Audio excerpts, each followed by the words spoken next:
A ver, los nombres están por todos lados, ¿no? Ozempic, Wegovy, de repente pasaron de ser algo que solo se oía en consultorios médicos a estar en boca de todo el mundo. Y es que estos fármacos están provocando un cambio cultural gigante sobre cómo vemos el peso y la salud. Pero más allá de los titulares y el revuelo, hay una pregunta clave. ¿Cómo es que funcionan realmente? Esa es justamente la gran pregunta que vamos a desglosar aquí. Y para que quede claro desde ya, esto no tiene nada de magia, es pura ciencia y una muy fascinante, que dialoga directamente con la biología de nuestro cuerpo. Así que bueno, vamos a meternos de lleno para entender qué pasa exactamente cuando estos medicamentos entran en juego. Esta es la ruta que vamos a seguir. Arrancamos con lo básico. ¿Qué son exactamente estos fármacos? Luego nos vamos a meter con su doble acción. Primero, cómo trabajan en el cerebro y después, qué hacen en el resto del cuerpo. Vamos a ver los resultados clínicos, que son impresionantes, pero ojo, también los riesgos. Y cerramos con una reflexión sobre el papel que juegan hoy en la sociedad. Ok, lo primero que hay que entender, y esto es fundamental, es que estos medicamentos no le meten al cuerpo nada extraño. En realidad, lo que hacen es imitar a una hormona que ya producimos de forma completamente natural. Entonces, la clave es esta. Cuando comemos, el intestino suelta una hormona llamada GLP-1. Su trabajo es regular el azúcar y, sobre todo, avisarle al cerebro que ya estamos llenos. El tema es que el GLP-1 natural dura poquísimo, cuestión de minutos. Lo que hacen estos fármacos es, básicamente, ser una versión de esa misma hormona, pero de larga duración, que amplifica esas señales de saciedad por horas o incluso días. Y esto es clave, porque el objetivo médico de estos fármacos es tratar la obesidad. No hablamos de algo estético, sino de una condición médica crónica, muy compleja, que tiene efectos en todo el cuerpo, desde problemas del corazón y metabólicos hasta un mayor riesgo de algunos tipos de cáncer.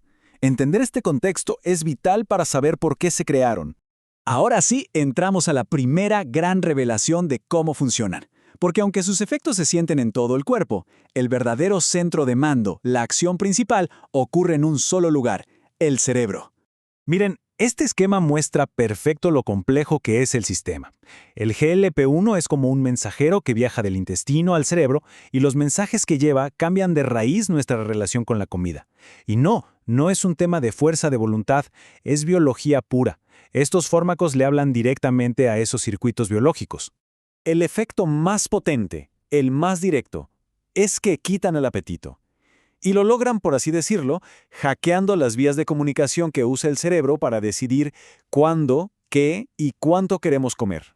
Lo fascinante de esto es cómo lo hacen. Por un lado, actúan en zonas como el hipotálamo para controlar el hambre física, esa que dice necesito energía para vivir. Pero, y esto es súper interesante, también actúan sobre la vía mesolímbica, que es el centro de recompensa del cerebro. ¿Qué significa esto? Que reducen las ganas de comer alimentos muy ricos en grasa o azúcar, no porque cambien su sabor, sino porque la sensación de placer o recompensa que el cerebro obtiene al comerlos es mucho menor. Pero la historia no se acaba en el cerebro, para nada. Una vez que el centro de control da las nuevas órdenes, se desata una especie de efecto dominó en el resto del cuerpo, y todas esas acciones ayudan a reforzar el objetivo principal. Fíjense cómo todo se va conectando. El fármaco hace que el estómago tarde más en vaciarse, así que la sensación de estar lleno dura más tiempo. En el páncreas ayuda a manejar mejor la glucosa. De hecho, esa fue su función original para la diabetes.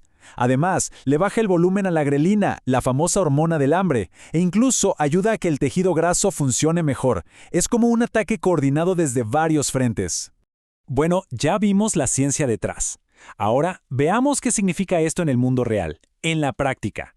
Por un lado, los resultados que pueden cambiar vidas y, por el otro, los efectos secundarios que definitivamente no se pueden pasar por alto.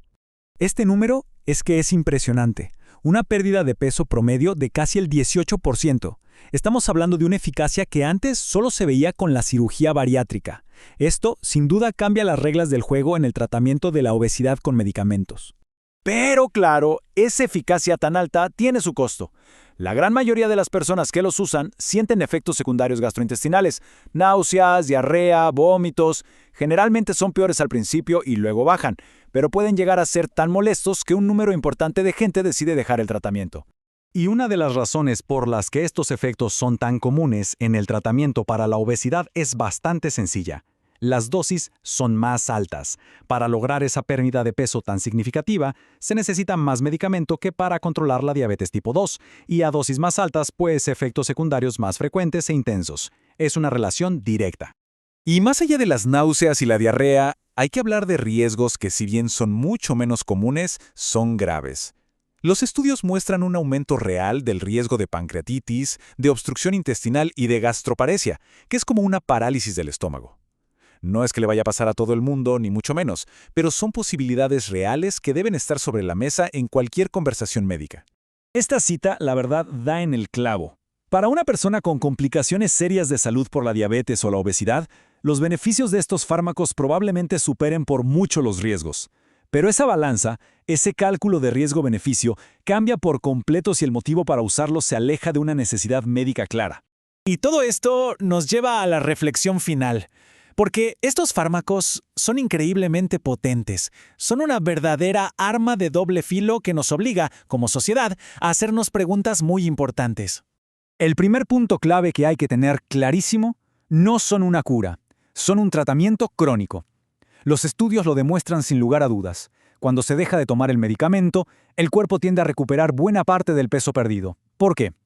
Porque los mecanismos biológicos que el fármaco mantenía a raya simplemente vuelven a activarse. Y aquí está el nudo del asunto. Cuando estos medicamentos tan potentes se usan no para tratar una enfermedad, sino con un fin puramente estético, la balanza de riesgo-beneficio se descompensa totalmente. Los riesgos como la pancreatitis o la obstrucción intestinal no se van a ningún lado, siguen ahí. Pero el beneficio médico esperado puede ser mínimo o directamente nulo.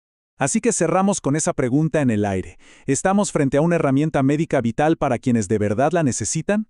¿O estamos entrando en la era de la medicina del deseo, donde se usan fármacos potentísimos para alcanzar un ideal estético?